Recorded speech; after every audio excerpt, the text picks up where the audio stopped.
When I say Charles Clarence Batson, I'm sure most of your brains default to this bomb. But what if I told you this isn't the only version of him?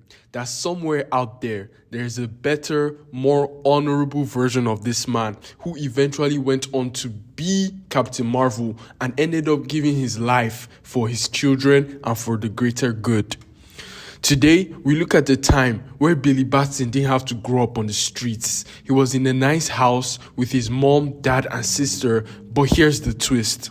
His dad was Captain Marvel. But first, let's start at the beginning. Before we get into that, I want to say a huge thank you for over 600 subscribers. I really appreciate you all, and I appreciate seeing everyone actually agreeing with my claims.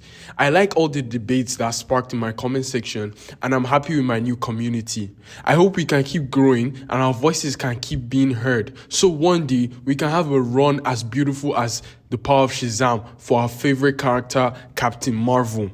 I see you all and I appreciate you. Thank you once again. Now, let's flash back to the power of Shazam by Jerry Ordway. And at the end of issue 18, we see that Dr. Sivana has arrived at the Rock of Eternity. Keep this in mind because it will become very important later. Now follow me as we jump to issue 24, where Spy Smasher is telling a tale of how C.C. Batson helped him during the Second World War. Charles Clarence Batson, who was a noted archaeologist, got to be a spy for the day. He received a package, a scorpion to be precise, from a German man, and he was paying in diamonds. And just as the German received it, he is shot in the back, and CC delivers the classic and iconic "Holy moly" catchphrase. We then see it's some commies that killed the man, and Spy Smasher comes riding through and picks CC up, who knows that wasn't supposed to happen.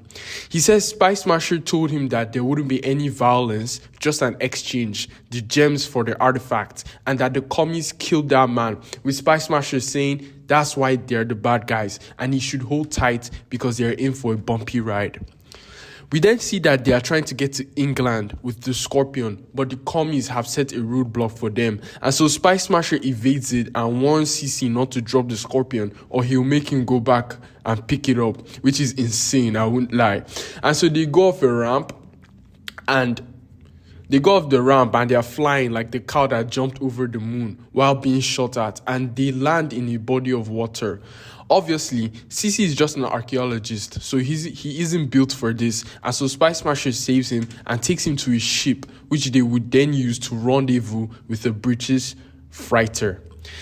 He then knows that someone must have tipped the commies about their mission, so he can't guarantee smooth sailing ahead, with CC saying, but they did it. They were able to recover the Scorpion. Now, they just have to get back to the Danish freighter that dropped them off previously, right?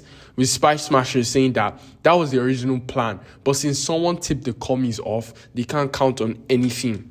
He then tells CC to make sure the Scorpion is really under the cover because they can't afford to trust anyone from here on out, with CC noting that he probably wouldn't make a good spy. And I'm sure you're wondering at this point, what is this Scorpion? Well, hold on tight because we'll see much more about it very soon. And so Spy Smasher says not many people become good spies, but he's here because of his family's connection to the Scorpion. And so CC says his father discovered it in a tomb in Egypt, and he sketched it in his logbook. And Spy Smasher continues saying, but he never made it to America like the rest of the findings of the Malcolm expedition did, which gave CC the perfect cover to try and acquire the Scorpion without tipping anyone off to his magical properties. You understand, right? So that the commies and Hitler wouldn't get it to aid in their campaign because they already had the Spear of Destiny. And so having another magical artifact could boost their powers. So if they saw CC trying to get it, they'll just think, oh, he wants to complete his father's collection. Genius plan, I must say. And Billy's dad and granddad were both archaeologists, but Billy decided to be a radio host. Way to drop the ball, Billy. But I'm just kidding. Let's move on. We see someone say the Malcolm expedition. That was all of the wizard stuff. And so we switched to Billy, Mary, the wizard, and an aged Spy Smasher, with Billy saying, "Gee, Mr. Armstrong, why didn't the wizard retrieve the scorpion himself?" With the wizard reminding them of when he wandered Fawcett City with amnesia, and Spy Smasher saying they lost contact with the wizard because of that. The wizard then says news of the scorpion popped up all during World War II, and the War Department was made aware of his powers. Mary then knows that in school they learnt about Hitler's interest in the occult, with the wizard saying indeed that the Nazis had both the Spear of Destiny and the Scorpion, but the Spear kept all magic-based heroes off Axis-controlled land. And Spy Smasher says, but the Scorpion would have given them something akin to a death ray, but thankfully they never figured out how to work it. And when the Second World War ended, it disappeared, but they never stopped looking for it. The wizard then says their dad was obsessed with the Scorpion as well, but purely for archaeological purposes, and Spy Smasher decides to get back to the story. Now, we see they made it back to their rendezvous point in the Baltic Sea, only to be greeted by an unfriendly submarine firing torpedoes at them.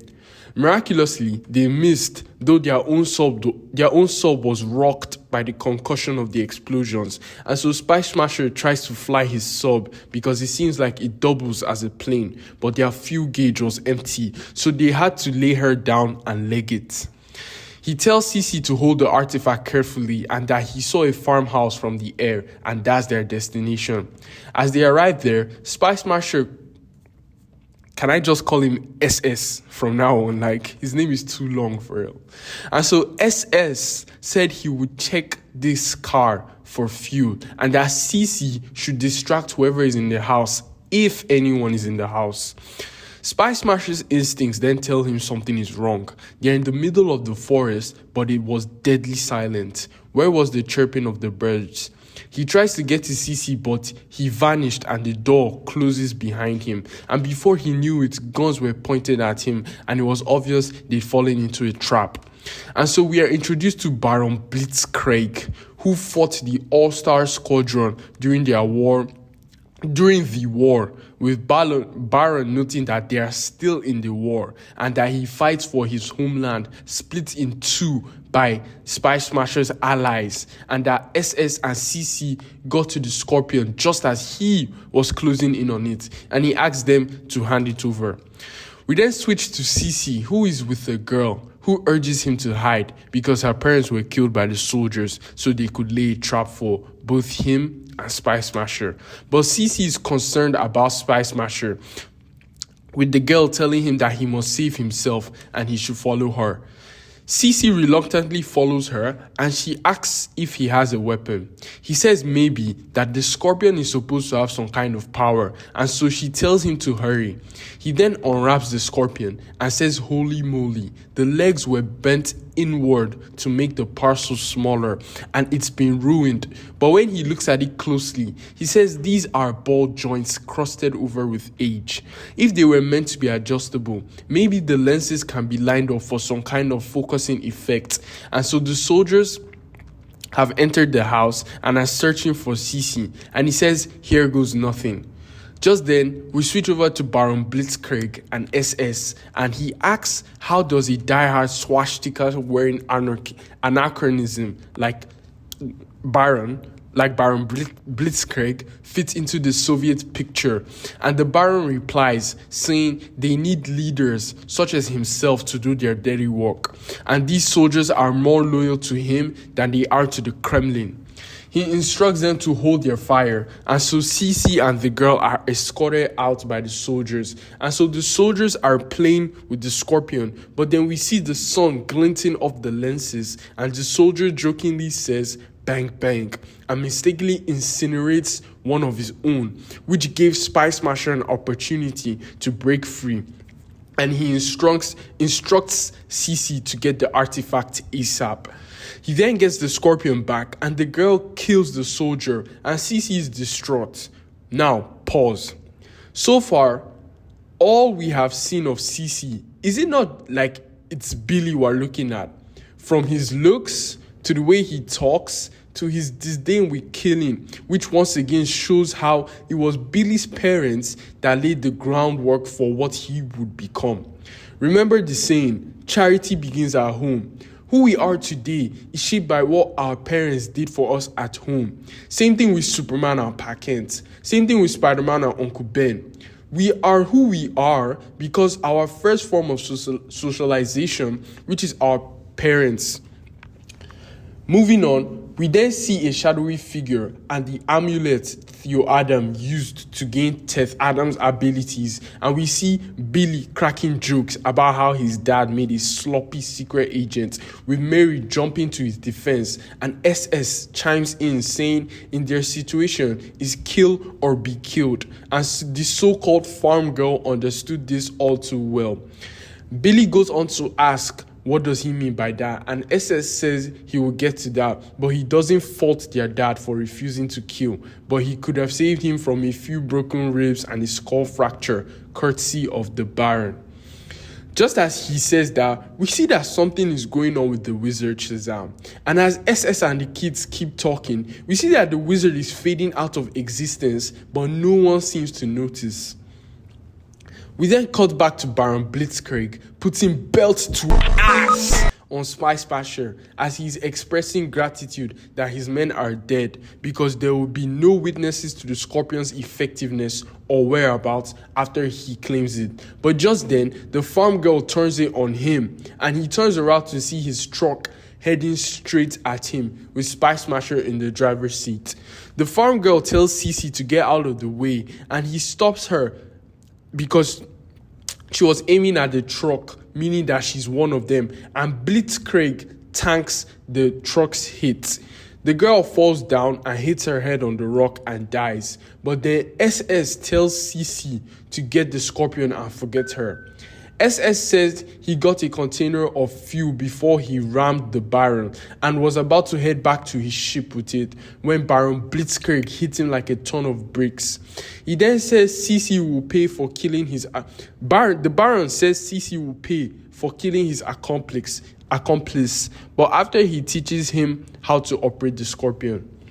SS then pulls out a matchstick to light his gasoline-soaked cape and wrapped it around the Baron's head, hoping he would loosen his grip, and he did. SS ran with what remained of the fuel, and he was expecting the Baron to give chase, but he just stood there, screaming, and never want to let an opportunity pass. He grabbed the grenade from his belt and threw it over the truck to Blitzkrieg, because he figured with the Baron in that much agony, he might as well finish the job. And I just want to say, Spy Smasher is cool as fuck, and he was on that timing, like, bro didn't give a fuck about anyone and will put you down ASAP. I wouldn't mind seeing more of him in the mythos, I won't lie. And so he makes it back to his ship where Cece is, and he tells him they'll have to take their chances in the air. But Cece protests, saying, don't they have a leak?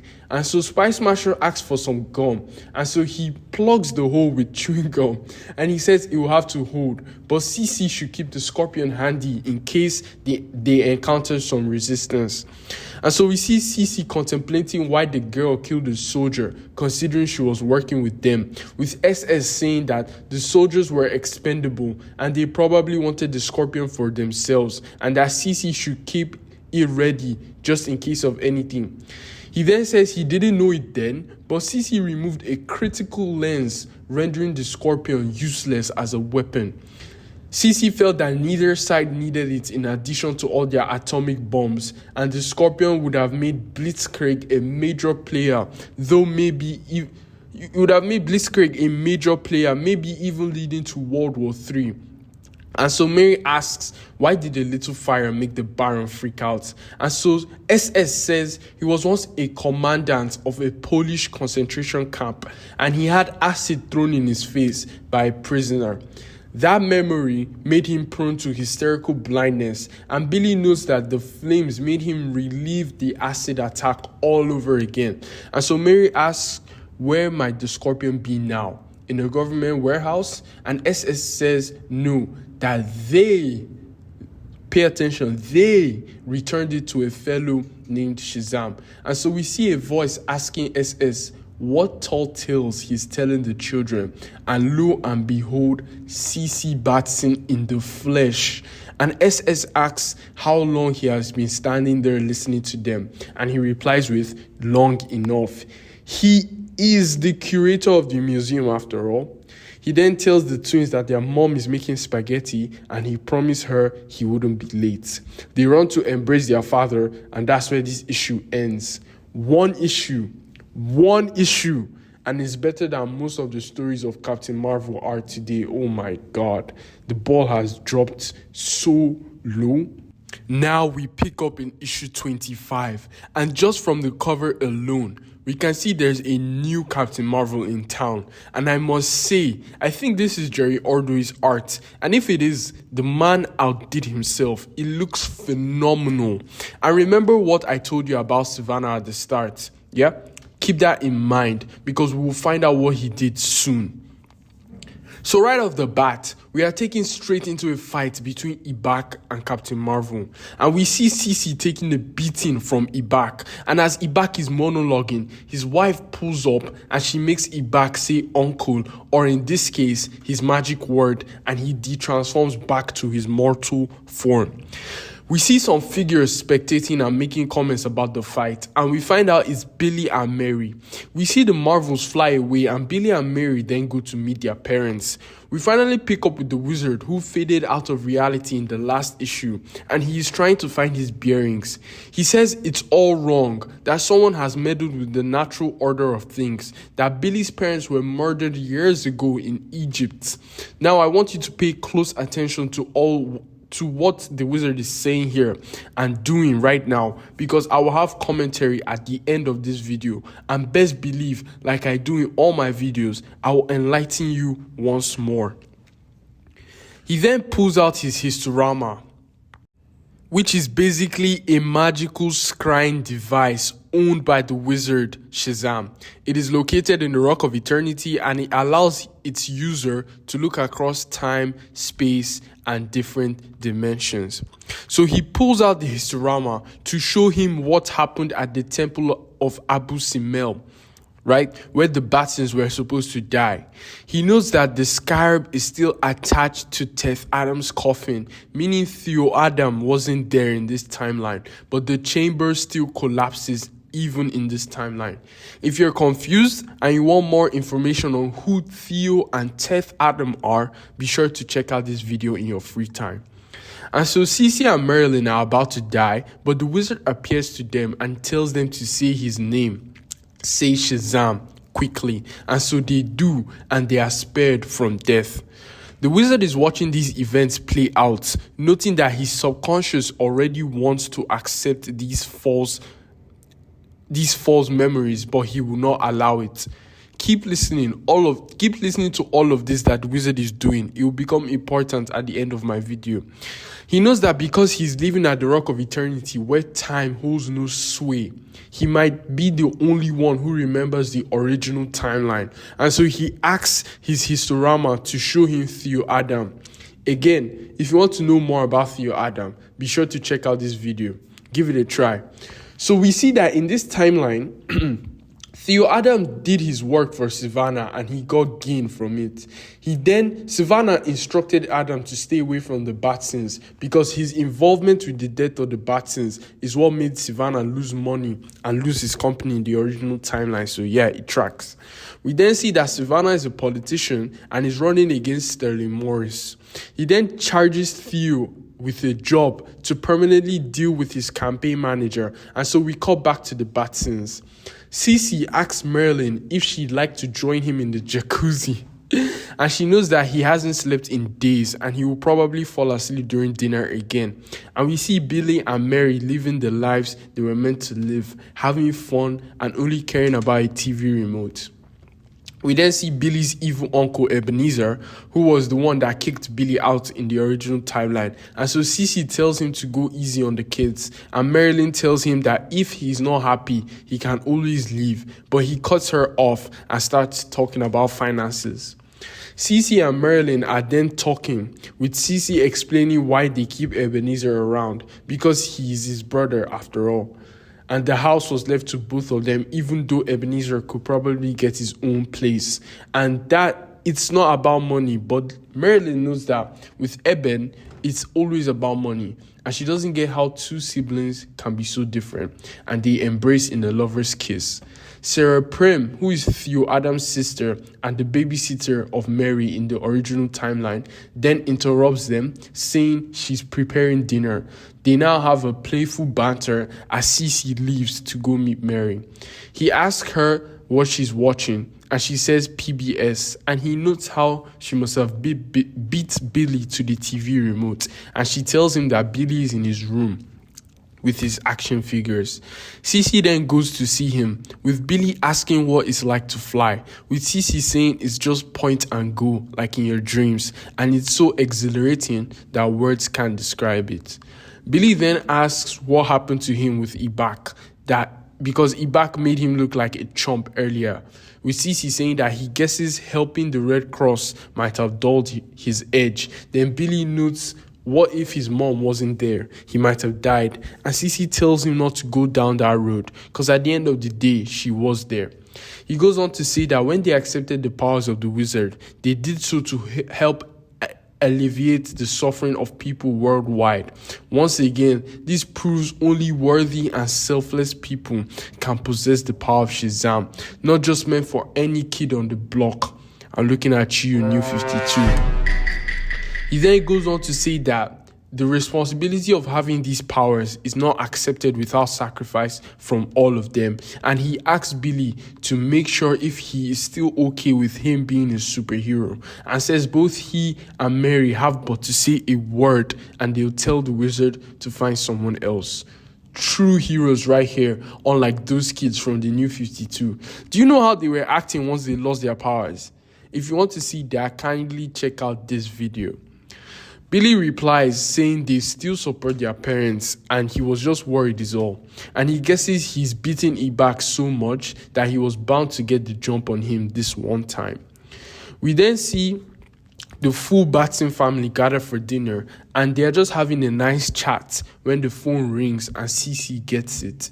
He informs his family that an alarm went off at the museum and he has to go attend to it, and they should save him a plate. And with a crack of lightning, he says Shazam and becomes Captain Marvel. He says he can't remember the last family dinner he didn't run out of, and that he has become like his own father, missing things like his kids' first words or when they took off their training wheels on their bikes. But just then, we switch to a scene where Theo Adam has been arrested, and he sees the scarab and recognizes it, saying it used to belong to him in another life. So Theo is the reincarnation of Teth. Again, for the full story, I'd refer you here.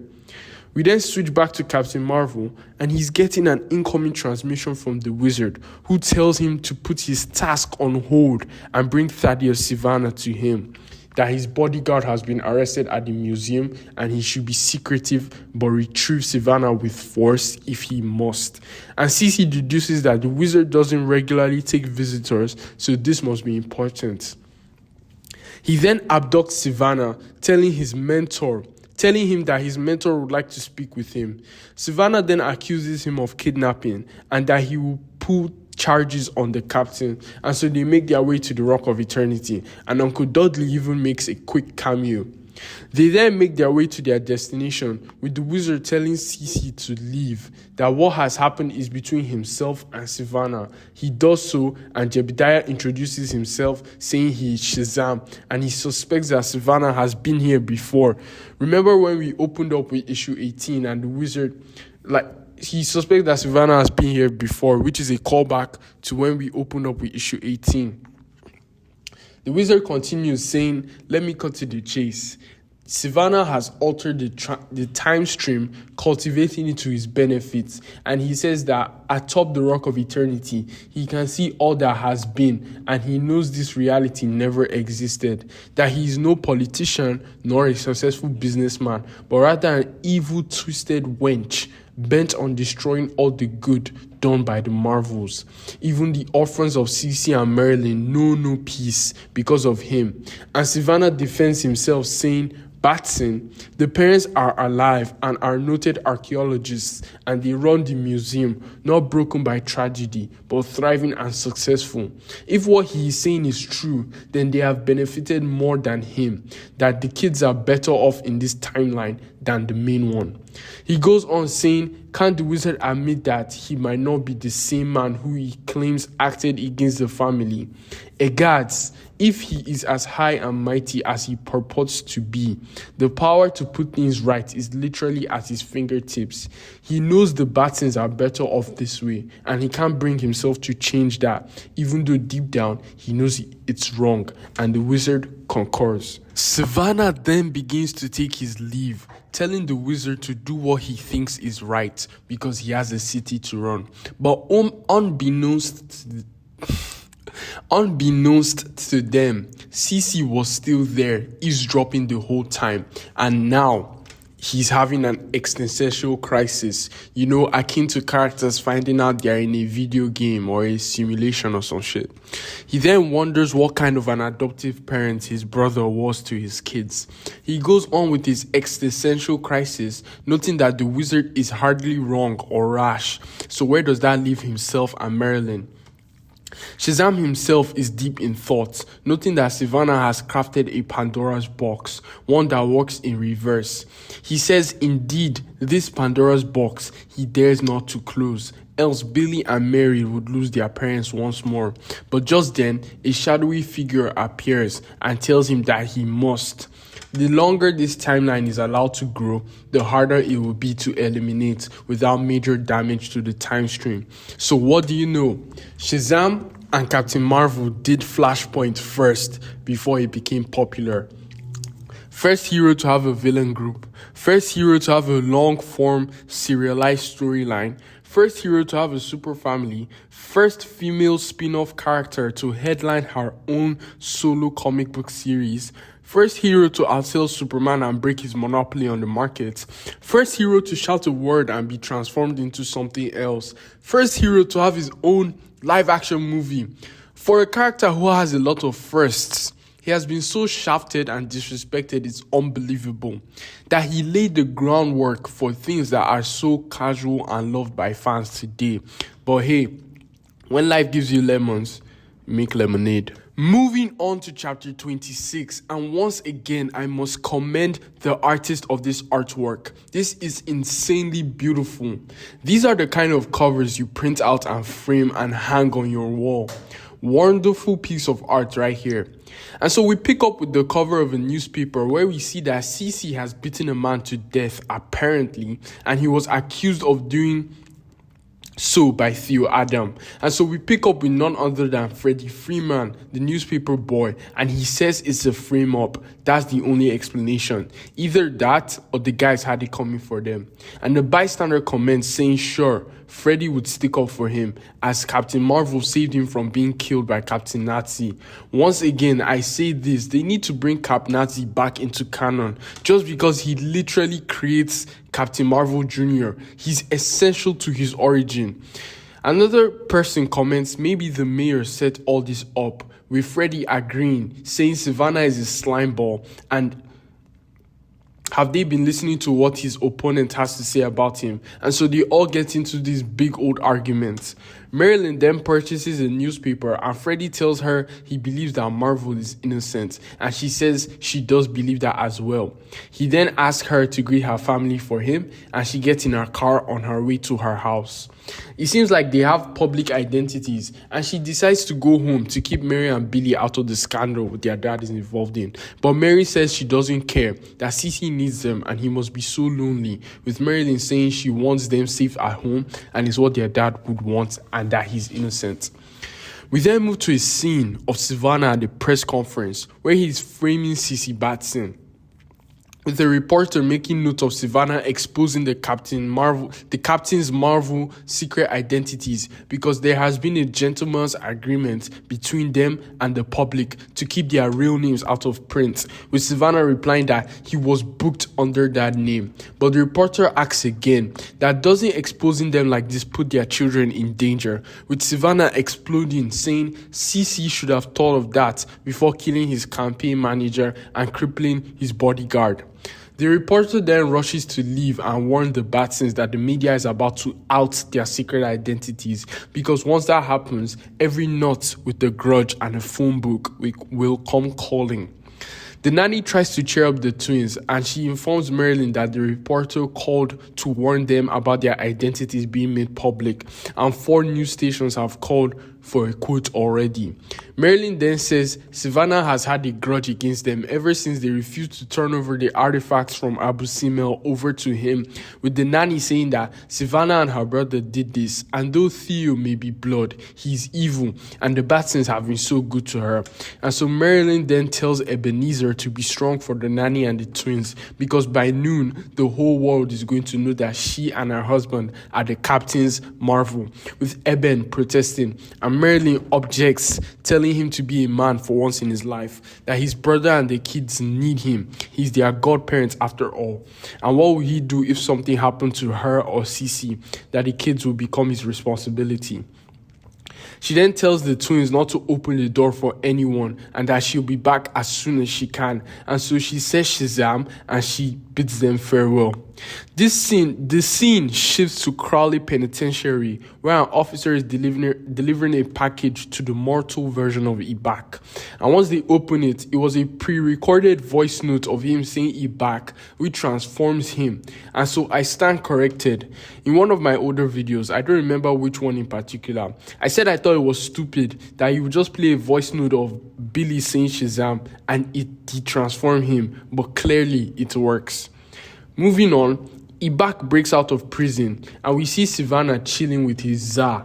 And I'm not gonna lie, I didn't know Savannah was chill like that. Like, when did mad scientists start smoking? He should be smoking more, for real. Anyway, he says he didn't order Adam to kill his campaign manager, but just to soften him up a bit, because he was, after all, leaking information to his opponent in the mayoral election. But now Cece Batson is in hot water and he puts the family in more danger by exposing their secret identities, and that he still remembers the fateful night all those years ago where he was visited by his future self, and his future self tells his past self that he's from the future, here to warn him about his terrible fall from grace. He tells him to get a pen and a paper and pay attention.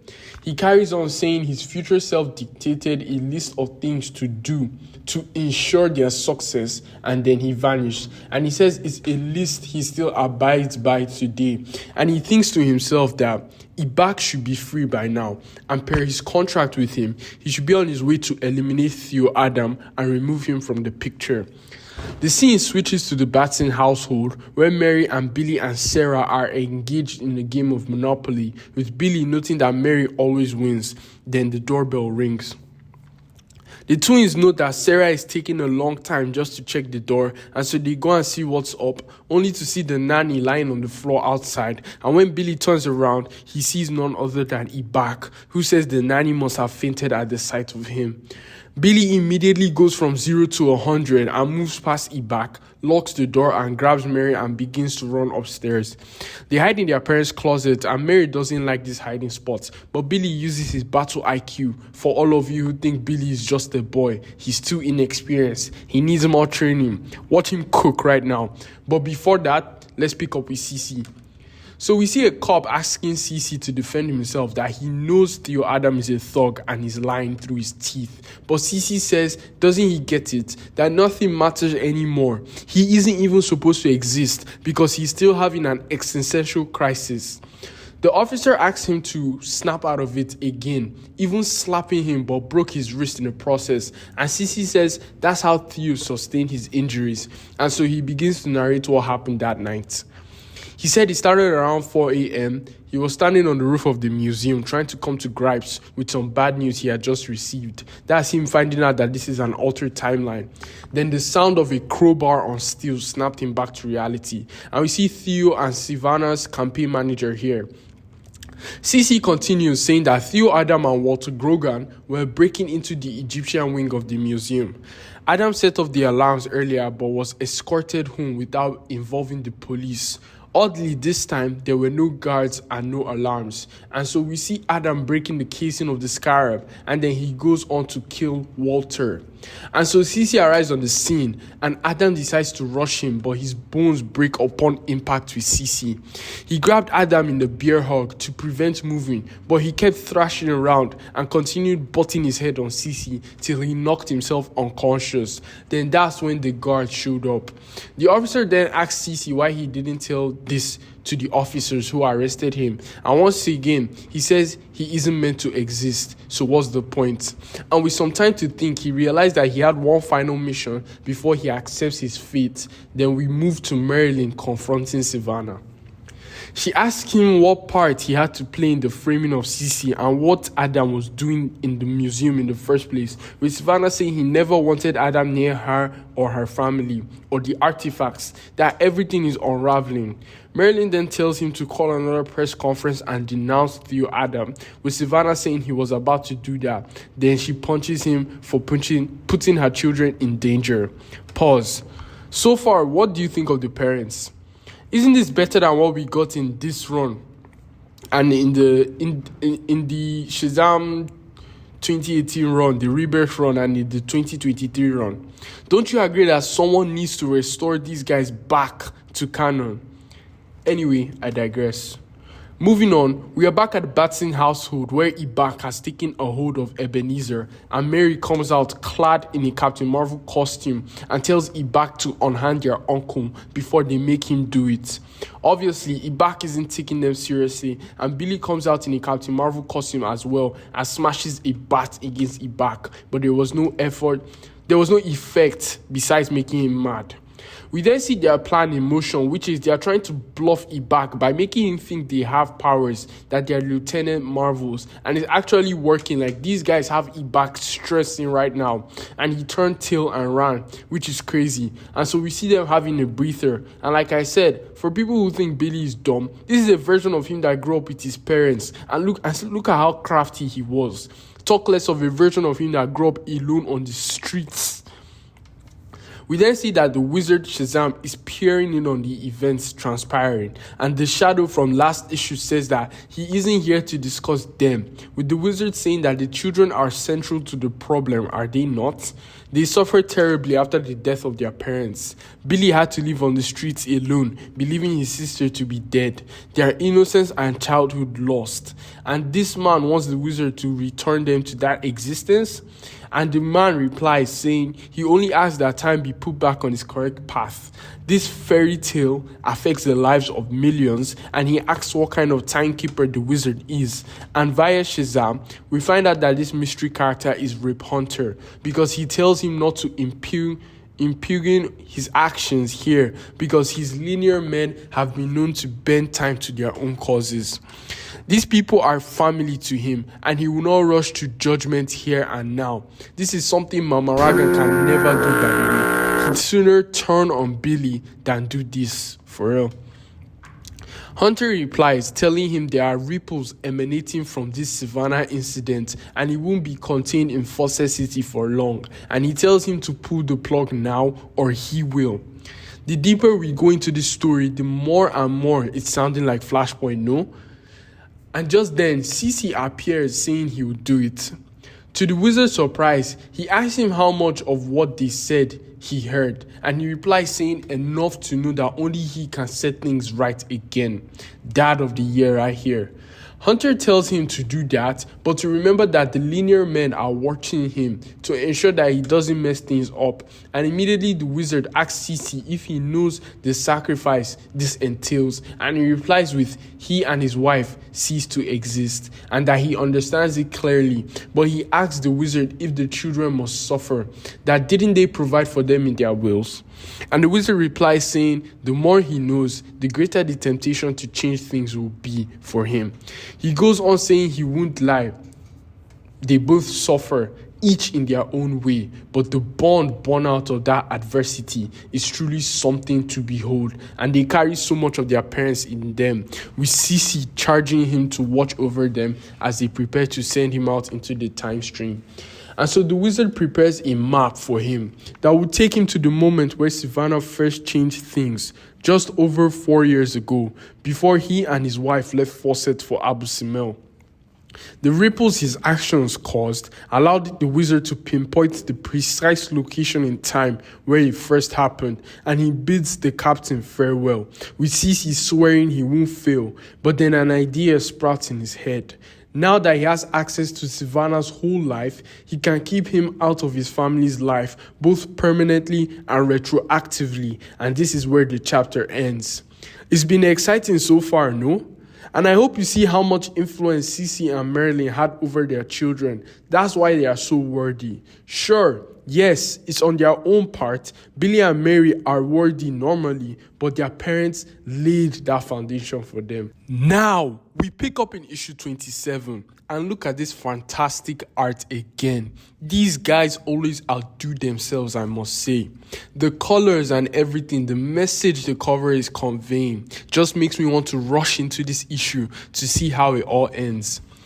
So we pick up with Cece in the time stream, and two people are having a conversation. One asking if Cece is the cause of the ripples in time, with the other saying no, but he is a resulting anomaly spawned by the actions of Savannah. Savannah traveled back to a point in time before his fortunes fell and preserved his riches and good name. So this man and his wife should be dead, but instead they live and share the vaunted powers of Shazam, when it is their children who rightfully were to receive them. And so the other person asks, what business does this Captain Marvel now have in the time stream? With the other saying he has volunteered to put things right, knowing that he and his wife would cease to exist. Even now, using the map provided to him by the wizard Shazam, he attempts to pinpoint the exact moment Savannah disrupted things. And so when he finds it, the other person says he believes Cece has located the branch which represents Savannah's life, and his accomplice says yes, but what this Captain Marvel does next is his primary concern.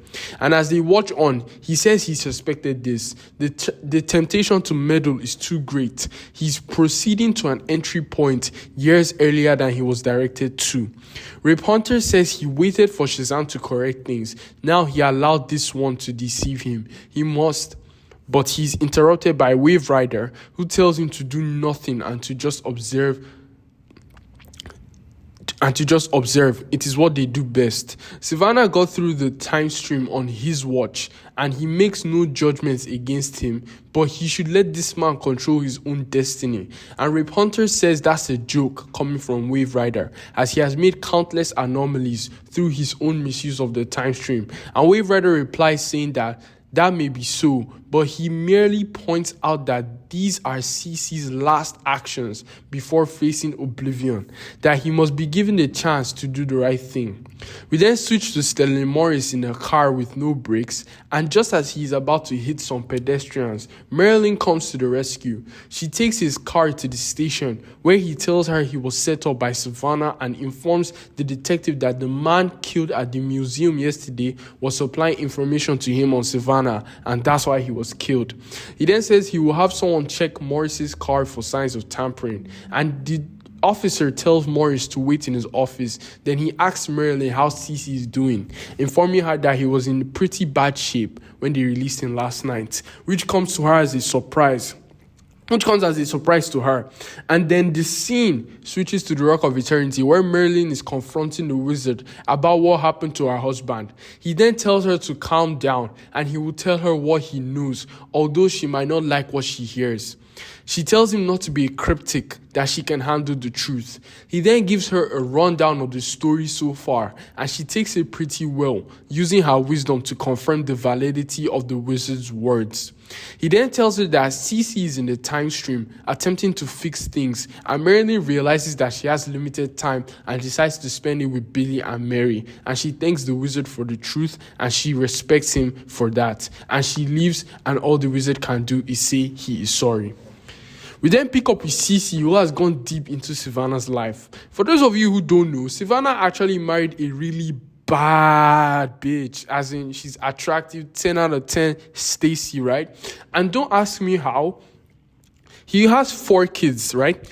2 are handsome and beautiful, like their mom. Then the other 2 are ugly and short and evil, like him. So these are the super attractive ones leaving him. And so we see him begging her for another chance because he cheated on her. Savannah is a dog, low-key. I didn't see that coming. And just then, Cece's giant hand appears as he attempts to make an impression on Savannah. He's shocked to see such a young version of him. And so he's basically trying to scare him with that ghost of future past crap. But he moves into the road. Savannah moves into the road in front of an incoming vehicle, and Cece saves him in the nick of time. Then he heads back into the time stream before he can cause more damage. As he gets in, he understands what the wizard was talking about, saying the temptation to meddle was too great, that it overwhelmed even the wisdom of Solomon. And just then, Wave Rider pulls his leg, and so Cece is surprised by this, but Wave Rider calms him down, saying he didn't come for a fight, but Cece asks him if Savannah sent him. And so Wave Rider introduces himself and he starts doing something to Cece. When Cece says, what is he doing? He says that he's helping him towards his goal of writing things. All that he is, all that he came to be, was defined by thousands upon thousands of seemingly minor incidents. The villain helps define the hero. Takes Savannah out of the Batson's lives, and the family's history is Take Savannah out of the Batson's lives, and the family's history is altered drastically, sort of like the New 52. He then tells Cece to gaze upon the aberrations that will erupt in the absence of the man he clashed with all of his adult life. And so we get a cameo fest here of the different variants of Captain Marvel. Should this arc be done today, best believe you'd see his New 52 variant in the corner. Moving on, Wave Rider says that Cece thinks Savannah is just a thorn in his side, but he was more. He was the opposing force Cece pushed against from the time he was 20 right up to the day he and his wife died. He goes on saying the fantasy he's living in now is as valid as any of these variants here, but none of them are true. Basically what I explained in this video. If you didn't understand my video, Wave Rider explains it here in layman's terms. But if you want a full, in-depth, thought-provoking discussion, be sure to check this video out. Wave Rider then says you must put things right and be advised there is zero tolerance for error or improv. Is that clear? We see he's saying yes, but he's shocked with Hoppy in particular. And Wave Rider says stranger things.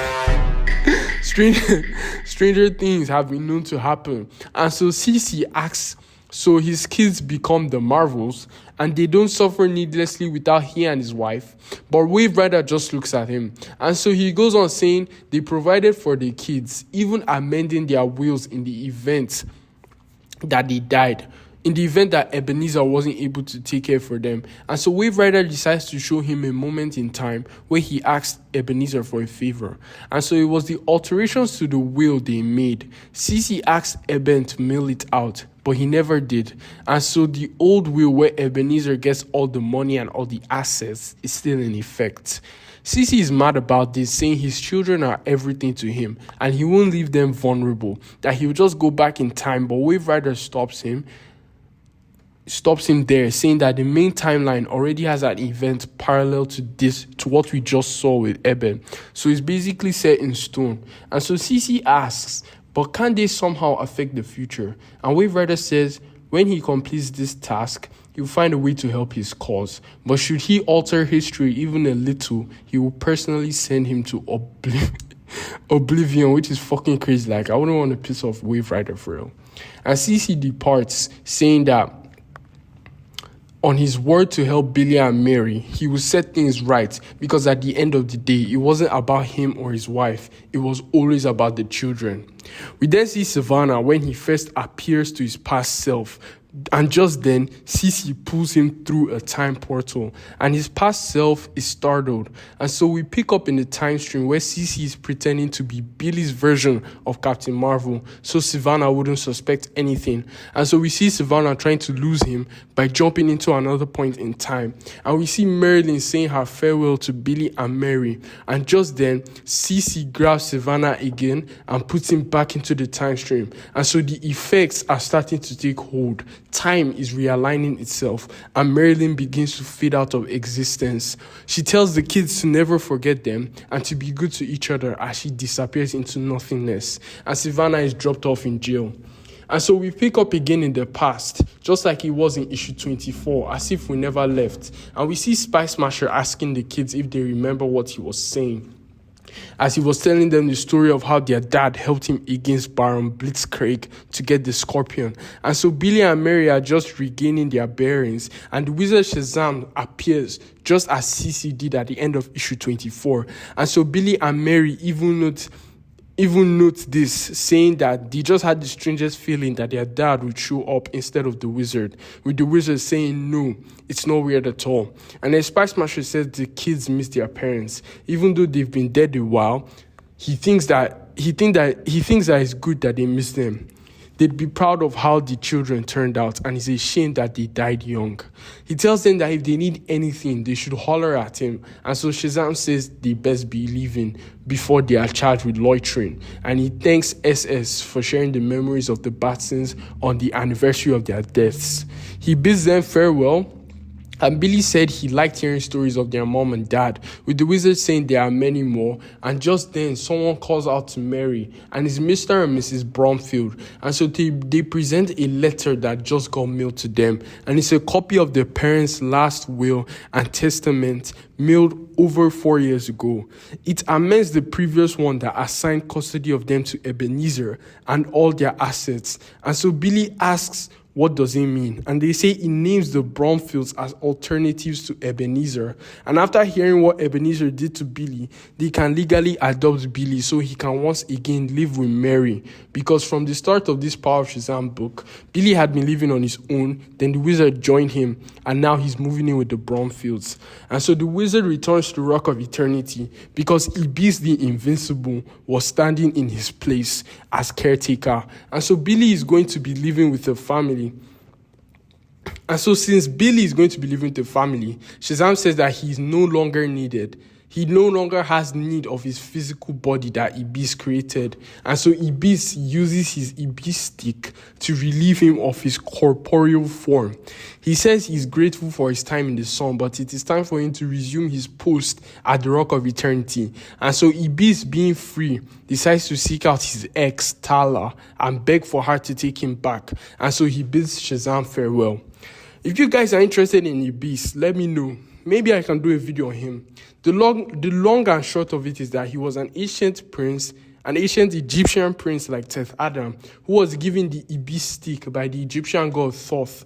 And the stick is basically a magical wand with the Ibis symbol at the top. It is capable of almost any feat when used for good purposes.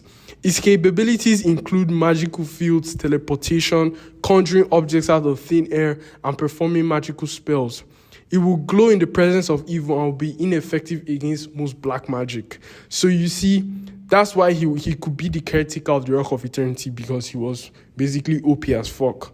And so the wizard asks the Historama to show him Sivana's whereabouts, and he sees him in prison.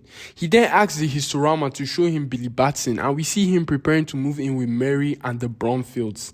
Then Wave Rider pulls up, saying Cece and Marilyn would be proud to see their children reunited under one roof. The wizard asks him if the reappearance of the lost male was his handiwork, and he replies saying, who is to say whether these turn of events was not meant to happen? And the wizard tells him not to misunderstand, as he doesn't question his actions, but instead he applauds them. And this is where the story ends. Wow, what a ride, right? I say this all the time, but once more, isn't this better than what we have been getting this past decade? I won't mind a whole mini-series of CC as Captain Marvel, akin to the Superman Father of Tomorrow book, not gonna lie. And this is just one arc in Jerry Ordway's Power of Shazam. The rest of it is straight fire. That's why if you ever want to jump into Captain Marvel, the Power of Shazam is definitely your go-to. Now, why did I bring this story to you today? I personally just wanted to show the public what they were missing out. Modern Shazam pales in comparison to what Jerry Ordway did for the mythos. Now, am I shitting on Geoff Johns? Again, no. Obviously, he liked Jerry Ordway's work. That much is clear in how he handled and built upon both Billy and Adam in his JSA run. But it seems like somewhere along the line, he lost his way because he gave us this and still gave us this. It's insane. I don't know whether it was him or it was DC editorial that made this change, because all of this started, you could already see elements of the New 52 in that Power of Shazam book, in that Trials of Shazam book. That's where everything started, from changing his name to Shazam officially to making the gods of magic. It started there, okay?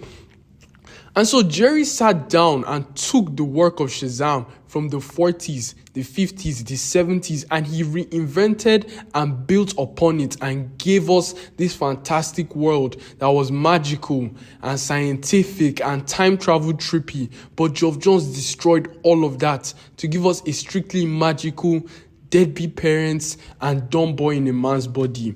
Billy was a boy in a man's body with Jerry Ordway as well, but you will never know because Jerry did him justice. Now, again, no hate to Geoff Johns, right? But I'm just saying this, that this world existed before Geoff Johns' own interpretation, and it was just so much better that they need to take us back to it. And I hate the disrespect for Captain Marvel now.